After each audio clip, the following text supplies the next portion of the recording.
Nga çfarë rrezikohet bota sot? Ne kemi kaluar shumë situata, vitet fundit tërmete, pandemi, Covid e të gjitha me radhë. Tashmë jemi në prag të luftës së tretë botërore. Çfarë parashikon ti që ka një sër rreziqesh që do të krijohen apostafat për të bërë depopullim? Këto luftrat që themi ne janë për të vrarë rinin, domethënë është një mënyrë për depopullim. Shkatërimi dhe mizeria ulin nivelin e ETS-s dhe ulin moshën mesatare të vdekjeve. Pra do të vdesin më shumë njerëz në një moshë më të re mbas këtyre vuajtjeve të mëdha, ata që do të mbeten gjallë.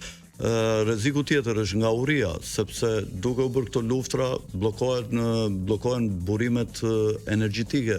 Po bllokuar tash për shembull xhiri i Ormuzit, ulet sasia energjetike që ka nevojë njerëzimi për të përdorur dhe kjo ul kapacitetet prodhuese. Ulja kapacitetet prodhuese sjellin rënien e ekonomisë, rënia e ekonomisë sjell rënien e standardeve të njerëzve.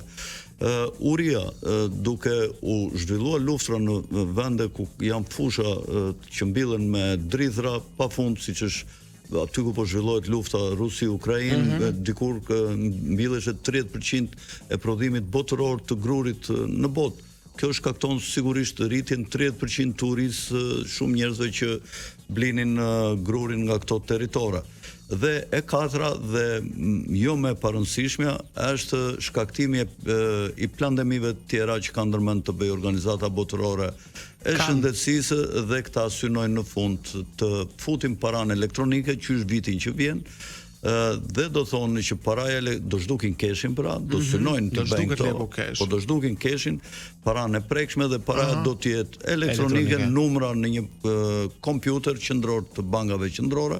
Dhe kur të duan ty mund në qoftë se ti je kundër sistemit, ata ti fshin, ti zerojnë, i kanë në dorë, kurse kur e ke keshin në dorë, një astek në çantë, nuk kanë si të ta marrin dorë. Por